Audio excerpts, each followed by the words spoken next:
Allez, c'est parti, on va décortiquer une étude de cas vraiment intéressante sur ce qu'on appelle la Security by Design, autrement dit, la sécurité intégrée dès la conception. Alors, de qui on parle? De Coprogo. C'est une association à but non lucratif, un projet open source, qui gère des informations hyper sensibles, des identités, des données financières et même les votes dans des copropriétés. Autant dire que le droit à l'erreur est quasi inexistant, surtout avec le RGPD qui veille au grain. La vraie question, c'est donc, comment est-ce qu'un projet comme ça, sans les moyens d'une multinationale, peut se bâtir une sécurité digne d'une forteresse? Et surtout, comment faire pour que cette sécurité ne soit pas juste un pansement qu'on ajoute à la fin, mais bien l'ADN du projet dès le tout début? Eh bien la réponse, c'est une approche en plusieurs couches, cette fameuse sécurité dès la conception. On va regarder ça ensemble, point par point. D'abord, le problème des données à haut risque. Ensuite, le plan directeur, l'architecture. Puis, on verra comment ça se traduit dans le code. Après, on s'attaquera au pipeline de défense automatisé. Et enfin, le résultat, une véritable culture de la sécurité. On attaque donc avec la première partie, le plan directeur. C'est la base de tout. On parle ici de définir la sécurité avant même d'avoir écrit une seule et unique ligne de code. Pour y arriver, Coprogo s'appuie sur un framework qui s'appelle TOGAF. L'idée est simple, c'est un cadre qui permet d'aligner la technologie avec les objectifs du projet. Et grâce à ça, la sécurité n'est plus une option qu'on discute, elle devient un pilier, un élément non négociable, gravé dans le marbre dès le départ. Et concrètement, ça donne quoi? Ça donne des principes fondamentaux. Le zéro confiance. Chaque requête est vérifiée, on ne fait confiance à personne par défaut. Le moindre privilège. On ne donne que les accès strictement nécessaires. La défense en profondeur. Là, on superpose les couches de sécurité comme les remparts d'un château avec un pare-feu applicatif, un système de détection d'intrusion. Et enfin, tout audité, chaque action est enregistrée et les logs sont chiffrés et conservés 10 ans. Et le plus important, c'est que ces principes ne restent pas de belles paroles. Ils sont formalisés dans ce qu'on appelle des ADR, des Architecture Decision Records. En gros, c'est un document qui grave une décision technique majeure et son pourquoi. Par exemple, l'ADR-0010 impose le chiffrement des données. L'ADR-0025, lui, impose une piste d'audit sur une blockchain. C'est du concret, c'est tracé et ça engage tout le monde. Ok, donc on a un plan super solide. Mais maintenant, comment est-ce que ça se passe au niveau du code?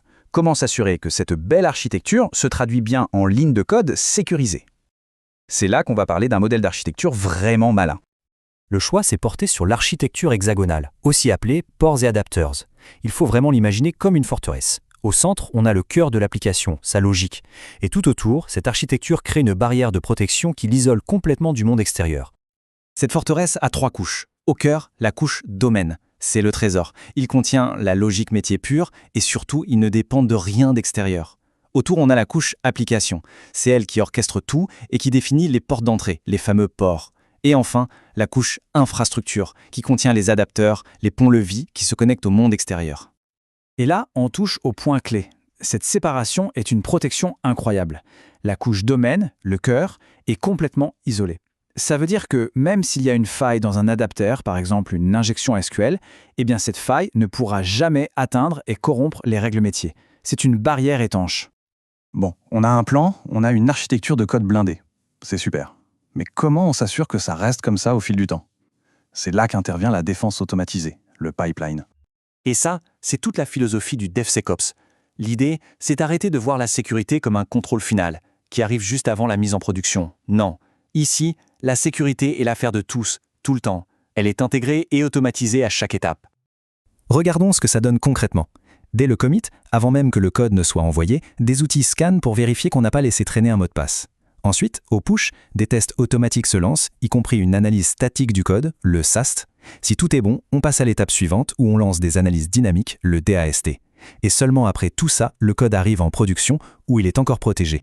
Et cette automatisation s'appuie sur différents types de tests. Le TDD va vérifier les failles au plus bas niveau du code. Le BDD va tester des scénarios métiers complets, par exemple pour s'assurer qu'une demande de suppression de données RGPD fonctionne parfaitement. Et enfin, les tests end-to-end simulent un vrai utilisateur pour bloquer les attaques comme le détournement de session. Pour faire tout ça, il y a toute une panoplie d'outils qui tournent en permanence. Des scanners de dépendance, SonarCube pour l'analyse statique, OWASP Zap pour l'analyse dynamique, Git Guardian pour chercher les secrets. C'est vraiment une armée de robots qui veillent sur la sécurité du code 24 heures sur 24. Alors, quand on met tout ça bout à bout, le plan, l'architecture du code, le pipeline automatisé, on obtient quelque chose qui va bien au-delà d'une simple checklist technique. On arrive à une véritable culture de la sécurité.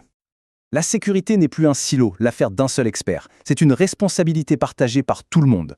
On pense sécurité dès la conception, on la vérifie à chaque modification du code, et elle est incarnée par des rôles comme les security champions qui diffusent les bonnes pratiques. C'est un système où tous les éléments se renforcent les uns les autres.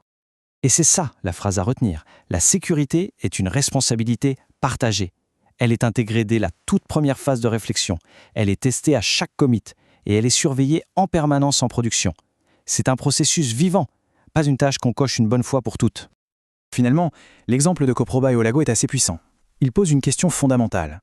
Si une simple ASBL open source arrive à mettre en place un tel niveau de sécurité, et ce de manière totalement transparente, qu'est-ce qu'on est en droit d'attendre des géants de l'industrie ? Ça laisse à réfléchir.